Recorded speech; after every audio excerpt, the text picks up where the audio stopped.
जी, ये आपका पहला टेस्ट है इलेक्ट्रॉनिक्स, और इसका जो पहला क्वेश्चन है 91 किलो एम्पेयर आर। अब देखिए, एम्पियर मीन करंट होता है, आर मीन टाइम होता है। तो जब करंट को आप टाइम से मल्टीप्लाई करते हो तो ये चार्ज का फॉर्मूला बनता है Q is equal to I T. तो ये चार्ज का यूनिट बन गया डेल्टा। 92 में कह रहा wire is containing a study current of 2 ampere, number of electron निकालने that pass a cross section in 2 second. दो फॉर्मूले हैं हमारे पास, Q is equal to N E और Q is equal to I T. N is equal to I T हो जाएगा और एन का जवाब आएगा आई टी ओवर ई। अब यहाँ पे जो करंट है हमारे पास वो 2 है, टाइम भी 2 है, चार्ज 1/1.610 होता है। इसको जब आप सीधा करेंगे तो ये हो जाएगा 6.2510 बहरहाल इन दोनों को जब आप मल्टीप्लाई करते हैं तो 6 4 24, यानी कि 2 पॉइंट समथिंग, वो आंसर आपका आ रहा है डेल्टा में। तो पेपर में जब आप इस तरह कर रहे होते जो आप दूर दूर रहे हो, मैं आपको पहले ही तरीका सिखाया हुआ है कि पहला डिजिट भी अगर आपका आ जाता है तो उसका जवाब कंफर्म हो जाता है। 93 में कह रहा है to make an uncharged object have a positive charge. Uncharged object पे पॉजिटिव चार्ज तब आता है जब आप उसके इलेक्ट्रॉन निकाल देते हो, तो डेल्टा ऑप्शन यहाँ होगी। और नेगेटिव चार्ज लाने के लिए इलेक्ट्रॉन ऐड करने पड़ते हैं। 94 the leaves of a positively charge electroscope diverge more when an object is brought near the knob of electroscope। जब एक ऑब्जेक्ट को जो ऑलरेडी चार्ज्ड है एक पॉजिटिवली चार्ज्ड इलेक्ट्रोस्कोप के नजदीक लाते हैं तो डाइवर्जेंस बढ़ती है। इसका मतलब है दूसरे ऑब्जेक्ट पे भी पॉजिटिव चार्ज है, अगर नेगेटिव चार्ज होता तो डाइवर्जेंस कम हो जाती है। 95 में कह रहा है दो पार्टिकल हैं एक्स एंड वाई, 4 मीटर इनका फासला है, x का चार्ज 2q है, y का चार्ज q है। The force of x on y, mutual force होती है equal in magnitude, opposite in direction हो जाती है, तो has the same magnitude as force y on x delta. इसके बाद आपके पास 96 5 आपके पास कूलम चार्ज है। a 5 coulomb charge is 10 metre from a -2 coulomb charge. एक बड़ा चार्ज छोटे नेगेटिव चार्ज से 10 मीटर के फासले पर है। Electrostatic force on the positive charge is, इसमें आपने सिंपल फॉर्मूला अप्लाई करना है, coulomb law, K Q1 Q2/R²। इसको जब आप हल कर लोगे K की वैल्यू 9 × 10⁻9 होती है। एक चार्ज 5 है, दूसरा 2 है। नेगेटिव साइन बस ये शो कर रहा है कि अट्रैक्शन है, नीचे 2 का 10 का स्केयर आ जाएगा, 5 2 भी 10 होता है।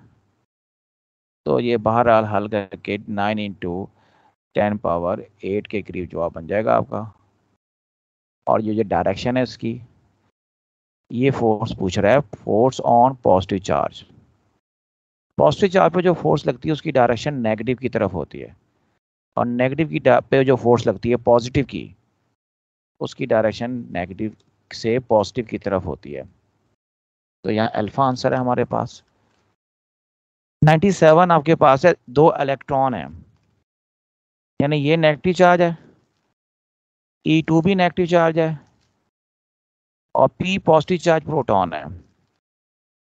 अब नेगेटिव नेगेटिव रिपेल करेंगे, E2 की फोर्स E1 पे अवे होगी, E1 के तरफ, और ये जो मैंने बनाई है, अब देखो ये है E2 की फोर्स, ये है E1 की फोर्स।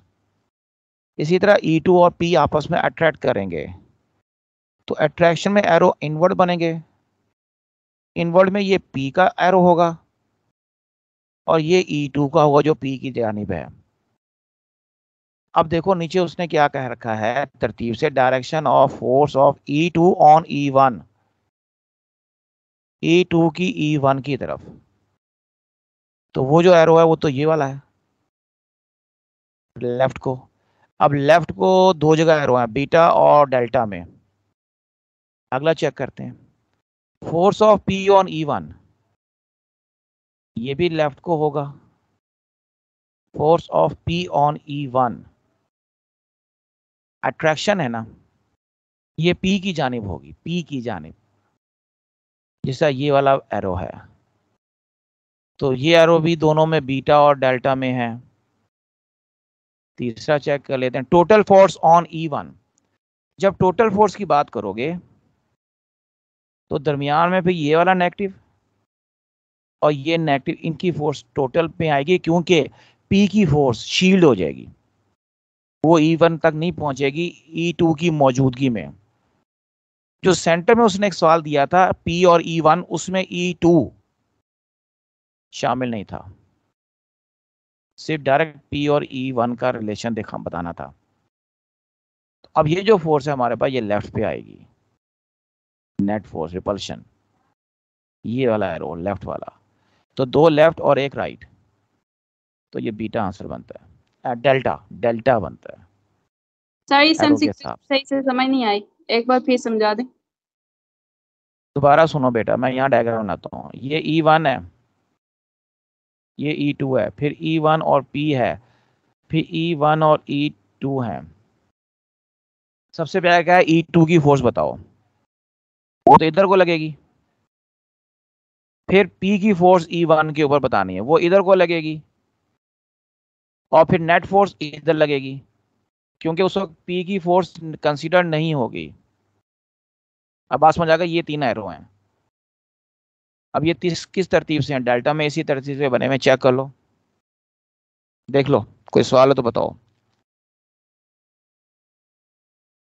ठीक है सर, समझ आ गई। सर ये अब जो समझ आ गई, ओके, हाँ बोलो। टोटल फोर्स ऑन E1, इसकी समझ नहीं आई, ये P की तरफ नहीं होगी? देखो, जब टोटल फोर्स की बात करोगे ना, मैंने यहाँ पर ये डायग्राम बनाई हुई सबसे नीचे वाली। अब और से इस डायग्राम को देखो, ये पॉजिटिव चार्ज है, ये नेगेटिव है और ये नेगेटिव है। तो ये नेगेटिव फोर्स, नेगेटिव चार्ज, इसकी फोर्स को क्या कर लेगा, शील्ड कर लेगा, क्योंकि P की फोर्स E2 पे तो लग रही होगी, जिसका एरो इधर होगा, लेकिन इसकी फोर्स E1 तक नहीं जाएगी। E1 तक जाएगी सिर्फ रिपल्शन, E2 की E1 के ऊपर, जो लेफ्ट पर होगी हमारे। अब बात समझ आई? यस सर, लेकिन फिर इसके बारे में तो यही पूछा जाना चाहिए था ना कि जो फोर्स E2 की E1 पे क्या होगी। इसकी बात कर रहे हो ना, बीच वाले की?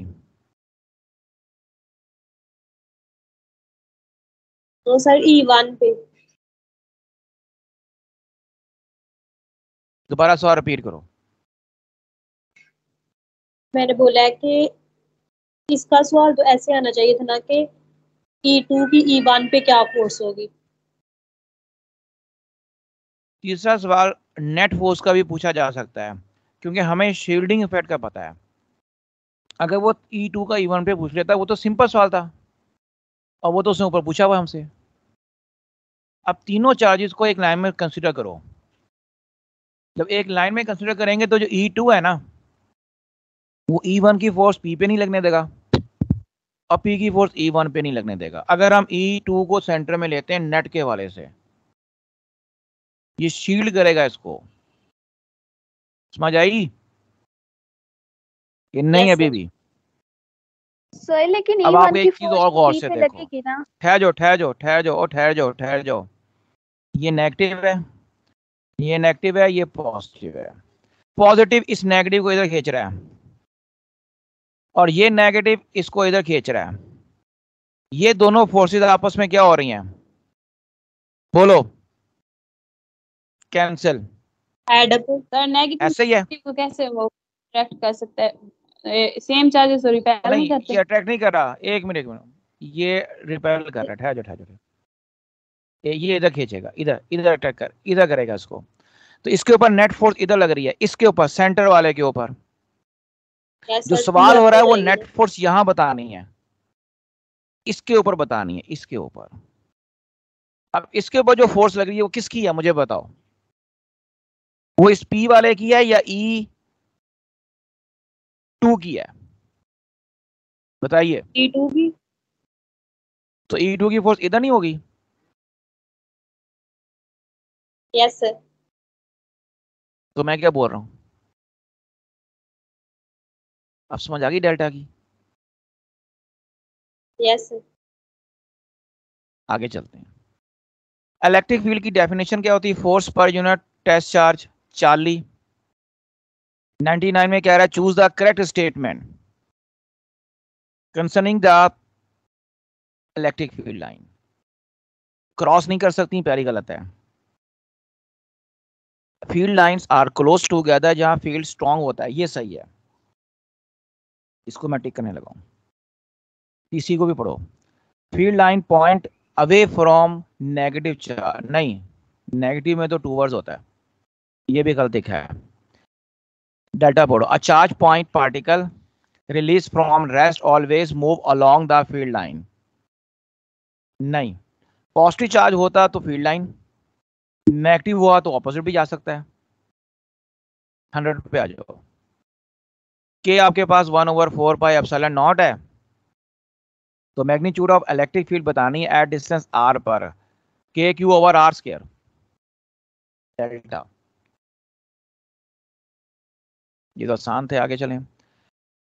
101 में आपके पास कह रहा है electric field at a distance 10 centimetre from an isolated point particle जिसका चार्ज 2 × 10⁻⁻9 है।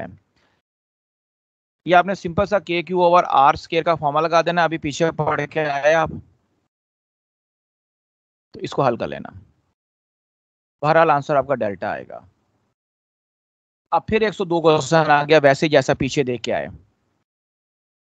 अब गौर से देखो, दो प्रोटॉन है P1 P2, ये रखे हैं on the axis as shown in the below. The direction of electric field 1 2 3, ये 3 पॉइंट्स के ऊपर। अब गौर से देखो, P1 का जो इलेक्ट्रिक फील्ड होगा, तो इसको देख लेते हैं पहले। P1 जो आपका पॉइंट है, ये भी पॉजिटिव है ना, इसका इलेक्ट्रिक फील्ड, ये अगर सेंटर पॉइंट हम लेट कर लेते हैं, इसका इलेक्ट्रिक फील्ड यूं जाएगा और इसका इलेक्ट्रिक फील्ड यूं जाएगा। ऐसा ही होता है एक जैसे चार्जेस के लिए, और सेंटर में 0 आ जाता है, इसमें तो कोई शक नहीं किसी को। यहां से इलेक्ट्रिक फील्ड किस तरह जाएगा, इधर से अवे जाएगा, और इधर भी अवे जा रहा होगा। इसका मतलब है 3 पॉइंट के लिए अवे है, 1 के लिए अवे है, और जो 2 पॉइंट है उसके लिए इस तरफ अवे है। ये 3 डायरेक्शन बनती है, ये डेल्टा में नजर आ रही है। इसे जल्दी से चेक करो, बताओ मुझे कंफर्म हो गया? फिर आगे चलें।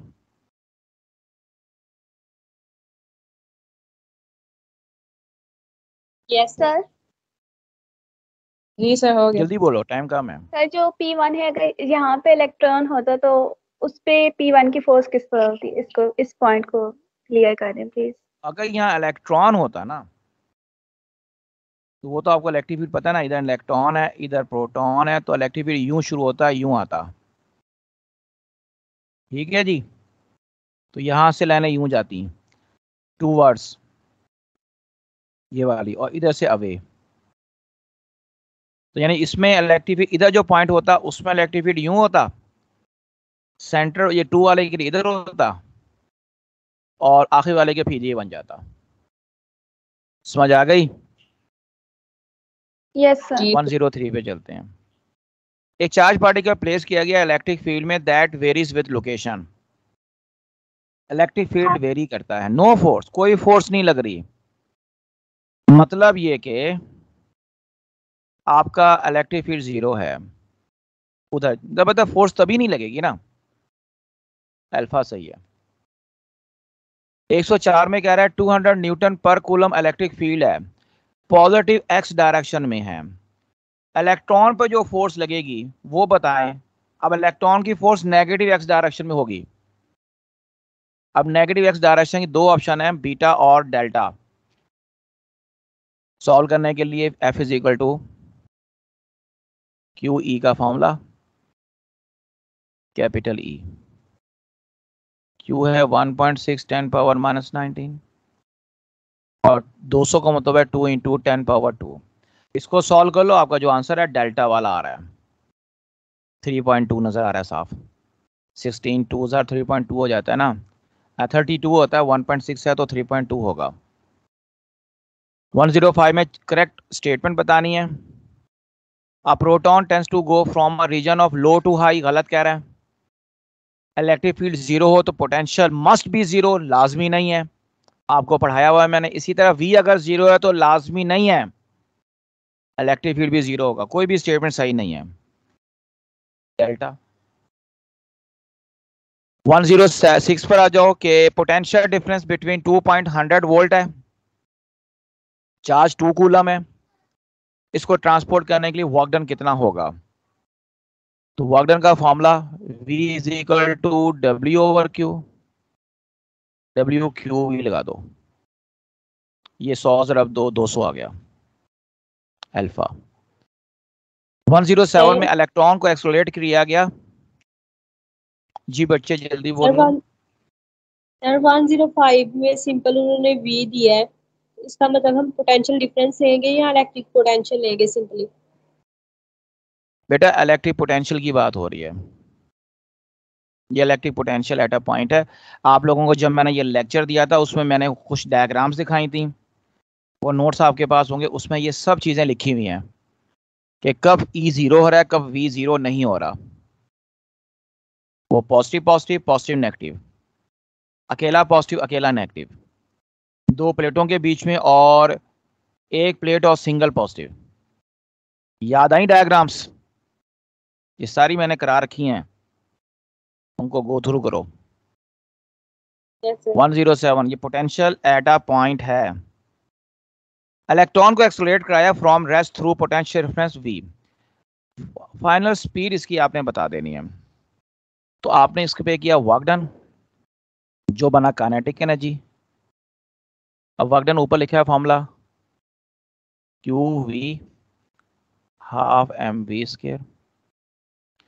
तो यहां से नजर आया पोटेंशियल V² के साथ proportional under root of potential proportional to velocity होगा, या स्पीड। 40 सही है। हालो मेटालिक सफियर है, चार्ज सफियर, इसका सरफेस, इसका पोटेंशियल है V। पोटेंशियल सेंटर में भी V होगा क्योंकि पोटेंशियल इसमें कांस्टेंट होता है, ये आपको सारा मैंने कराया हुआ है। सेंटर में E0 Q0 डेल्टा V0 और V कांस्टेंट, सरफेस पे और सेंटर में सेम होता है। और इसका अगर आपको याद होगा ये वाला ग्राफ होता है V और R का। अच्छा जी,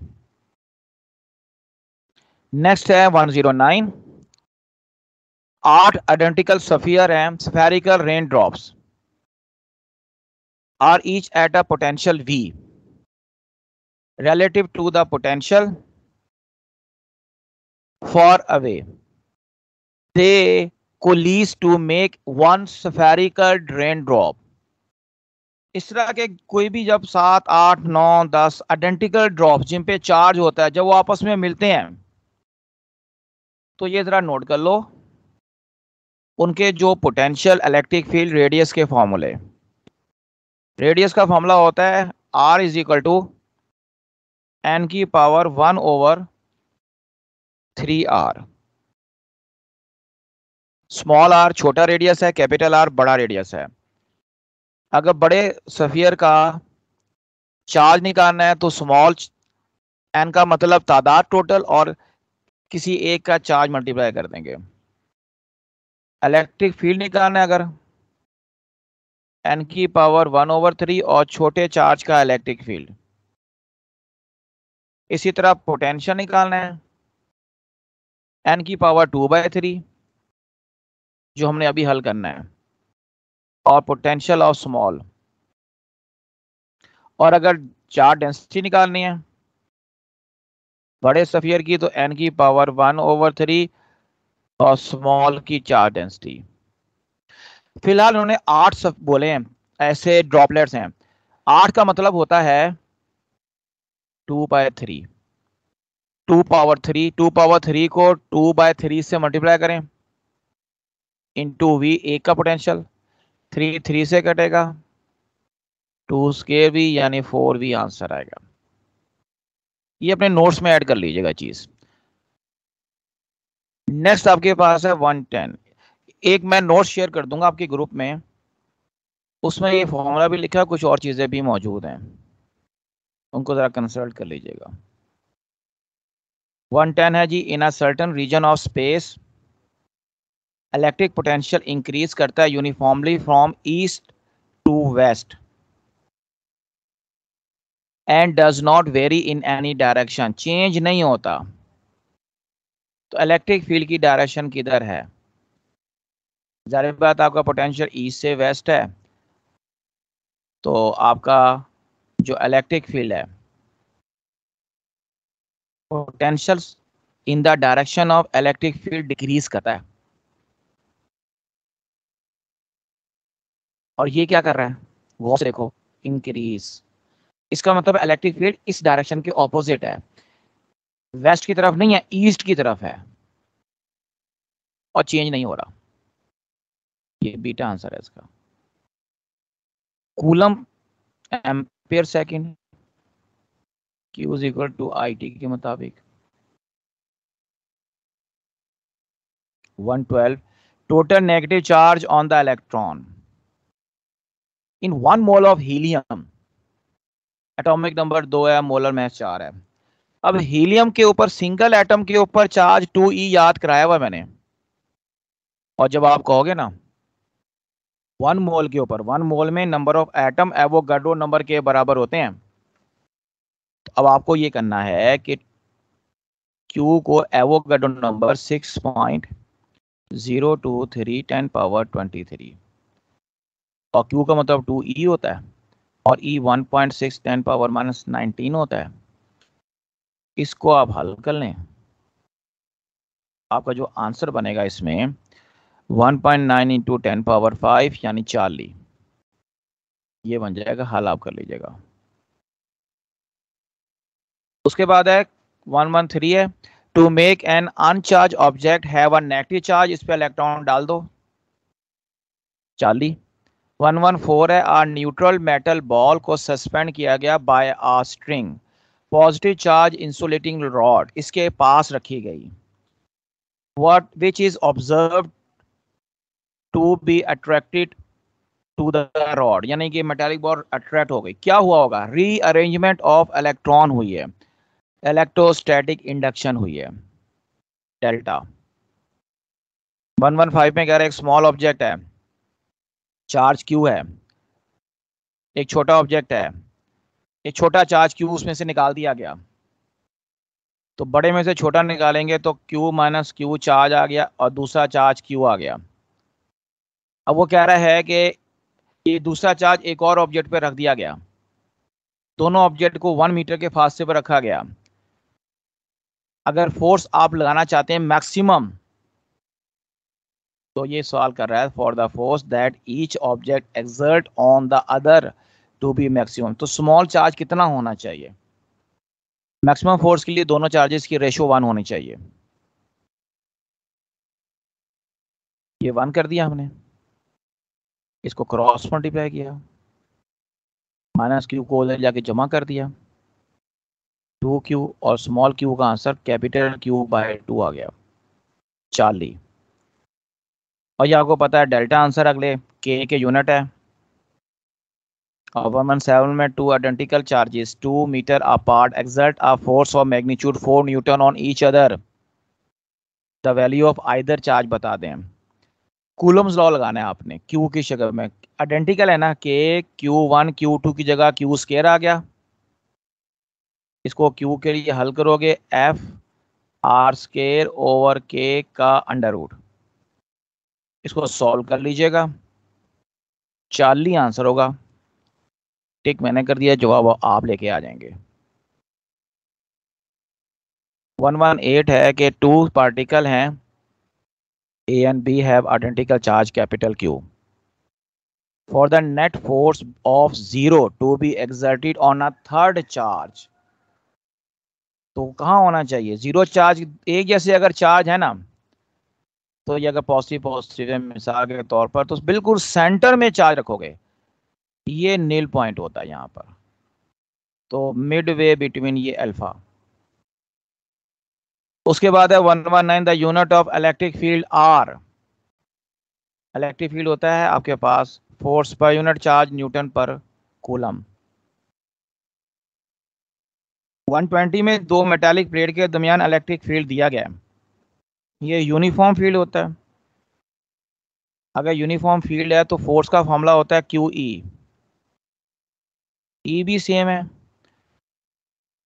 चार्ज भी सेम है, तो चार्ज को एक्स पे रखो, वाई पे रखो, जी पर रखो, सेम फोर्स लगेगी, बीटा।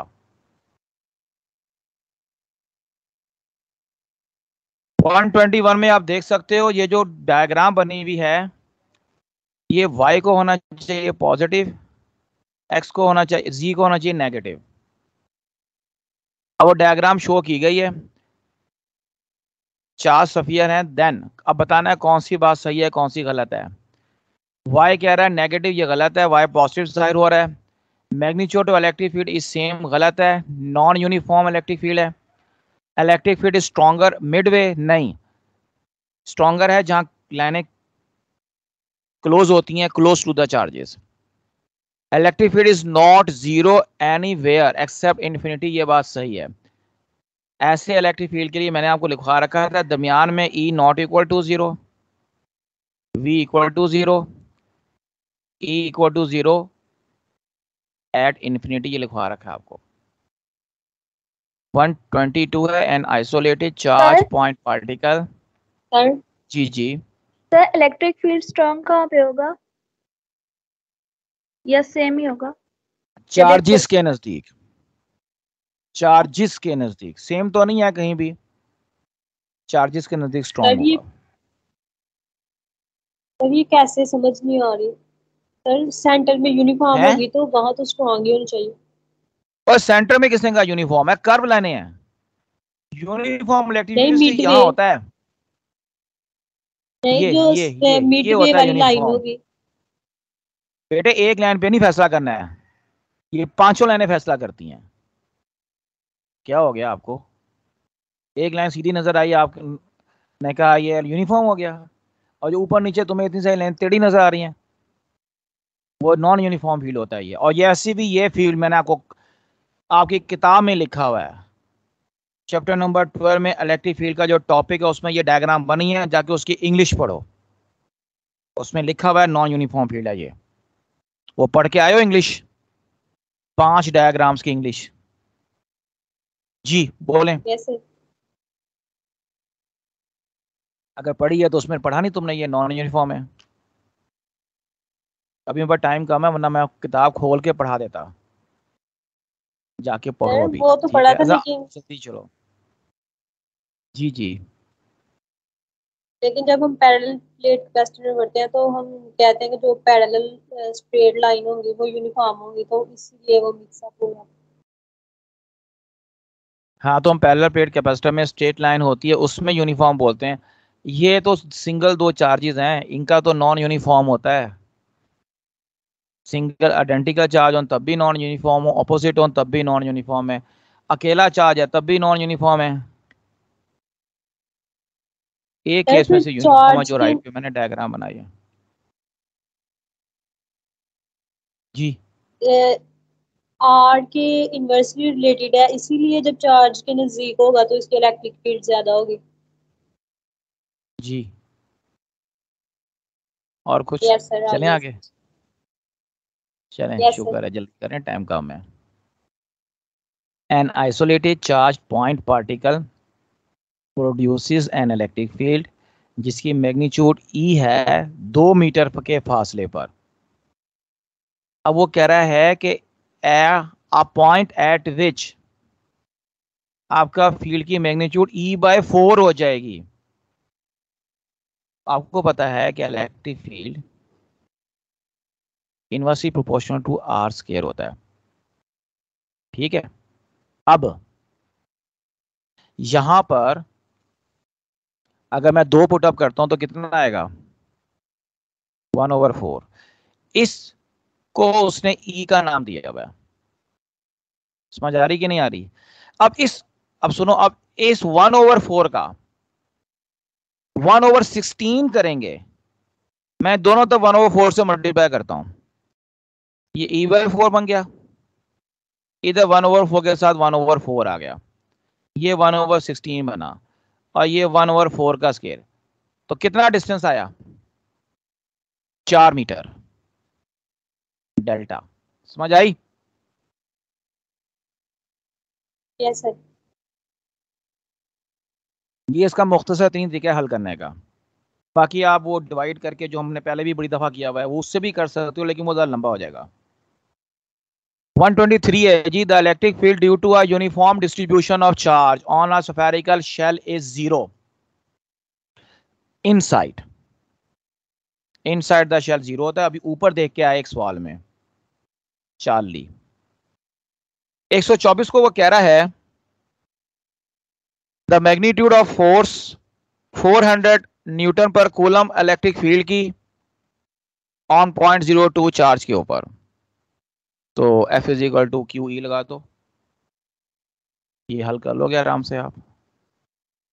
ये 2/100 और साथ में 408 आंसर आ रहा है अल्फा। इसके बाद आपके पास क्वेश्चन नंबर 125 है। इलेक्ट्रॉन ट्रेवलिंग कर रहा है नॉर्थ में, नॉर्थ की तरफ एंटर होता है एक रीजन में जहां इलेक्ट्रिक फील्ड है यूनिफॉर्म, और वो इलेक्ट्रिक फील्ड भी नॉर्थ की तरफ ही है। लो देखो इधर, फर्स्ट को लो, ये नॉर्थ है, इलेक्ट्रिक फील्ड नॉर्थ की तरफ है, तो इसका मतलब है नीचे पॉजिटिव प्लेट होगी, ऊपर नेगेटिव होगी। अब इसके अंदर एक इलेक्ट्रॉन एंटर हो गया। इलेक्ट्रॉन जब नेगेटिव की तरफ जाएगा तो स्लो डाउन हो जाएगा, सीधी सी बात है, बीटा जवाब है। इसके बाद 126 है कि 500 जूल ऑफ वर्क आप करते हो रिक्वायर्ड है to carry a charge particle between 2 points जिनका पोटेंशियल डिफरेंस 40 है। चार्ज बता दो भाई कितना है। अब ये पोटेंशियल डिफरेंस की बात हो रही है, W/Q। तो यहां से Q निकालना है, तो W को V से डिवाइड कर दो और हल कर लो। तो ये 500 है, 40 पे डिवाइड करो, ये बनता है जी आपका तकरीबन कट कटा के 12.5 बीटा। 127 में कह रहा है ड्यूरिंग आ लाइटनिंग डिस्चार्ज, बिजली कड़कती है, 30 कूलम चार्ज 1 × 10⁸ पोटेंशियल में मूव करता है 2 × 10⁻⁻2 सेकंड के लिए। इस दौरान जो एनर्जी है ना वो आपने बतानी है। एनर्जी का मतलब है वर्क डन होता है हमारे लिए, तो QV का फॉर्मूला होता है, Q इसमें 30 है, V × 1 × 10⁸ है, तो 3 × 10⁹ बन गया। इलेक्ट्रॉन वोल्ट की एनर्जी गेन और lost by an electron when it move against a potential या across a potential difference of 1 volt beta. 129 कह रहा है total charge 7 × 10⁻⁻8 coulomb uniformly distribute कर दिया throughout a non conducting sphere जिसका radius 5 है centimetre. Electric potential at the surface relative to the potential far away is about। ये potential eight ए point की बात कर रहा है वो। V = KQ/R का फॉर्मूला लगा दें, इसको हल कर लीजिएगा। K भी पता है, Q भी पता है, R भी पता है, बीटा। अ कंडक्टिंग स्फीयर का चार्ज था कैपिटल Q, इलेक्ट्रिक पोटेंशियल का V है, relative to the potential far away. If the charge को आप डबल करते हो तो V इज इक्वल टू होता है Q बाय के क्यू ओवर आर, यानी कि ये Q के साथ प्रोपोर्शनल होता है। Q को डबल करोगे V डबल होगा बीटा। अब कोई सवाल है तो आप कर सकते हो। सर अब MCQ काम 120 ये वाला दिखाएं। 120, यस सर। ये लो जी, दो प्लेटें हैं, यूनिफॉर्म फील्ड है, जो अभी एक बात हो रही थी। यूनिफॉर्म फील्ड है तो यूनिफॉर्म फोर्स लगेगी किसी एक चार्ज के ऊपर।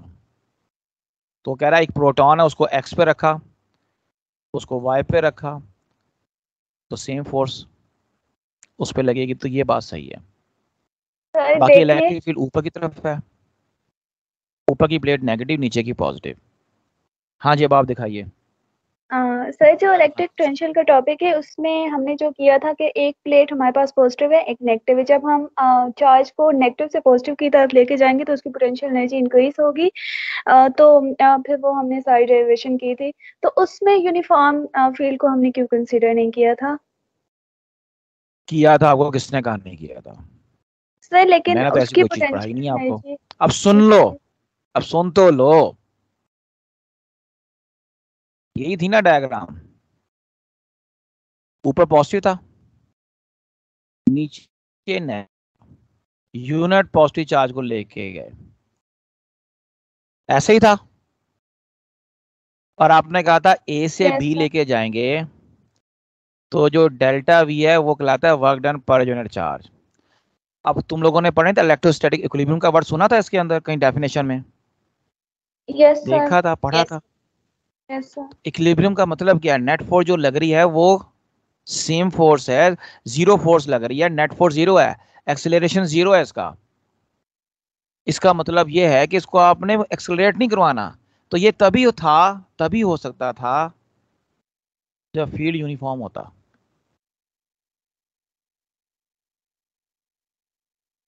और कोई चीज? सर मुझे समझ नहीं आई इसकी। आह, अच्छा अब आप ये बताओ कि कुंडी दिमाग में कहाँ फंसी हुई है?